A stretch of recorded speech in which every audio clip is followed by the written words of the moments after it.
بما كانوا يعملون صدق اللہ العظیم۔ ان کے پہلو اپنے بستروں سے دور رہتے ہیں، وہ خوف اور امید سے اپنے رب کو پکارتے ہیں، اور وہ ہماری دی ہوئی چیزوں میں سے بعض کو خرچ کرتے ہیں۔ بس کوئی نہیں جانتا کہ اس کی آنکھوں کی ٹھنڈک کے لیے اس کے اعمال کی جزا میں کس نعمت کو چھپا کر رکھا گیا ہے۔ سورۃ السجدہ کی آیت نمبر 16 اور آیت نمبر 17، آیت نمبر 16 میں اور آیت نمبر 15 میں اللہ تبارک و تعالی نے ایمان والوں کی نشانیاں بتائی ہیں کہ ایمان والے وہ ہیں جو اللہ کا ذکر کبھی سجدے میں کرتے ہیں اور کبھی اس کی تسبیح رکوع میں کرتے ہیں، اور فرمائے کہ وہ تکبر نہیں کرتے ہیں۔ اور آیت نمبر 16 میں فرمائے کہ ان کے جو پہلو ہیں وہ اپنے بستروں سے دور رہتے ہیں، یعنی جب رات کا وقت ہوتا ہے تو لوگ آرام کی نیند سوتے ہیں، اور یہ لوگ ساری رات کھڑے ہو کر یا رات کا کچھ حصہ اللہ کی یاد میں گزارتے ہیں۔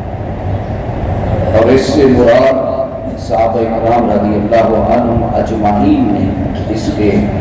مختلف اقوال بیان کیے ہیں۔ حضرت انس بن مالک رضی اللہ تعالی عنہ فرماتے ہیں کہ اس سے مراد وہ لوگ ہیں کہ جو عشاء کی نماز باجماعت ادا کرتے ہیں اور فجر کی نماز باجماعت ادا کرتے ہیں۔ نبی کریم صلی اللہ علیہ وسلم نے ارشاد فرمایا، جو بندہ نماز عشاء اور نماز فجر باجماعت ادا کرے، اللہ تبارک و تعالیٰ اس کو پوری رات کی عبادت کا ثواب عطا فرماتا ہے، اس کی پوری۔ تو فرمایا کہ تتجافی جنوبہم سے مراد وہ لوگ ہیں جو نماز فجر اور نماز عشاء باجماعت ادا کرتے ہیں، اور باقی جو لوگ اٹھتے ہیں نماز تہجد کے لیے تو فرمایا کہ ان کا جو اجر ہے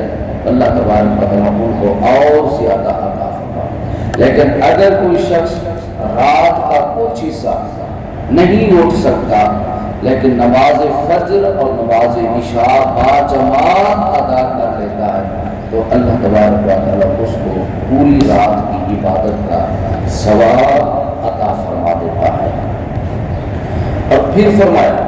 تتجافی جنوبہم عن المضاجع، وہ ساری رات کھڑے ہو کر عبادت کرتے ہیں۔ اتنی عبادت کرنے کے بعد فرمایا کہ ان کے دل میں کوئی تکبر نہیں آتا، ان کے دل میں غرور نہیں آتا،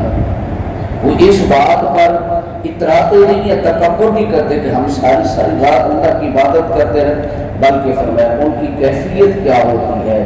یدعون ربہم خوفا وطمعا، اللہ کا خوف ان کے دل میں رہتا ہے، ساری رات عبادت بھی کرتے ہیں اور اللہ کی بارگاہ میں گڑ گڑاتے بھی ہیں، اللہ سے ڈرتے بھی ہیں، اور ڈرنے کے ساتھ ساتھ اللہ سے بخشش کی امید بھی رکھتے ہیں، کیونکہ ایمان خوف اور رجا، خوف اور امید دونوں چیزوں کا نام ایمان ہے۔ یہ نہیں کہ بندہ بالکل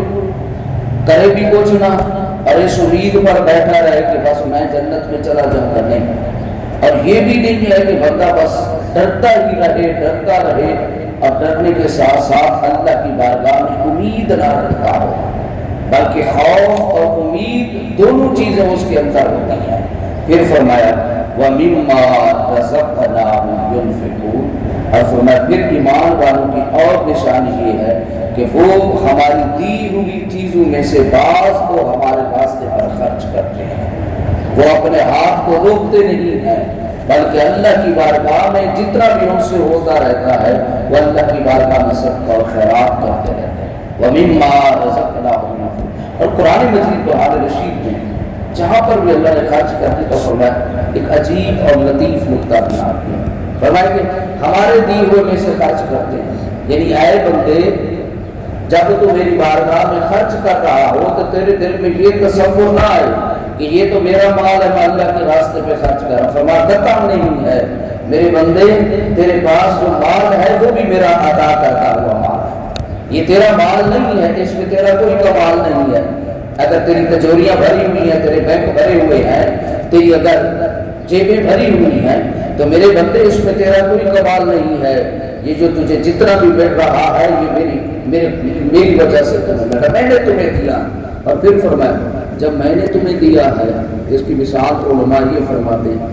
بندہ کسی کو امانتاً پیسے دے اور امانتاً پیسے دینے کے بعد اس کو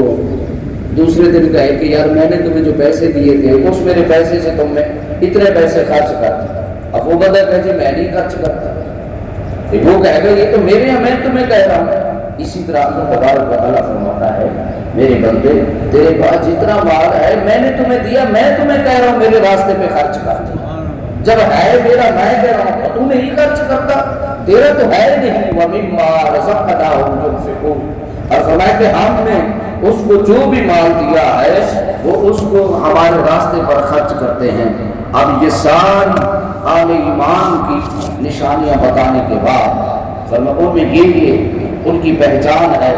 میرا ذکر کرتے ہیں، سجدے میں ذکر کرتے ہیں، میری تسبیح بیان کرتے ہیں، تکبر نہیں کرتے ہیں، راتوں کو کھڑے ہو کر اپنے بستروں سے علیحدہ ہو کر میری عبادت کرتے ہیں، کبھی خوف بھی ہوتا ہے امید بھی ہوتی ہے، میرے راستے میں خرچ بھی کرتے ہیں۔ اب میرا رب فرما رہا ہے میں ان کو انعام کیا دیتا ہوں، فرمایا فَلَا تَعْلَمُ نَفْسٌ مَا أُخْفِيَ لَهُم مِّن قُرَّةِ أَعْيُنٍ، فرمایا میں ان کو انعام ایسا انعام دیتا ہوں کہ اس انعام کو نہ تو آج تک کسی آنکھ نے دیکھا ہے نہ کسی آنکھ نے سنا ہے۔ علماء کرام فرماتے ہیں اللہ تعالیٰ چونکہ اس نے یہ جو عبادتیں کی تھی، رات کو کھڑے ہو کر عبادت کی، کسی کو نہیں پتا، اللہ کے راستے میں خرچ کیا، سیدھے ہاتھ سے کیا تو الٹے ہاتھ کو پتہ نہیں چلا، چھپا چھپا کر اللہ کے راستے میں خرچ کرتا، راتوں کو اٹھ کر لوگ سو رہے ہوتے تھے وہ اللہ کی عبادت کرتا تھا۔ اللہ تبارک و تعالیٰ فرماتا ہے جب اس نے میری عبادت چھپ چھپ کے کی ہے کہ اس کو کوئی نہ دیکھ سکے، تو فرمایا میرے بندے میں نے تمہیں انعام بھی اس طرح کا دیا ہے کہ میں تمہیں ایسا انعام دوں گا جس کو نہ کسی آنکھ نے دیکھا ہے اور نہ کسی کان نے سنا ہے۔ فرمایا اور یہ فرمایا جزاء بما كانوا يعملون، فرمایا اس کے اعمال کی جزا کو نعمت کو چھپا کے رکھا ہے۔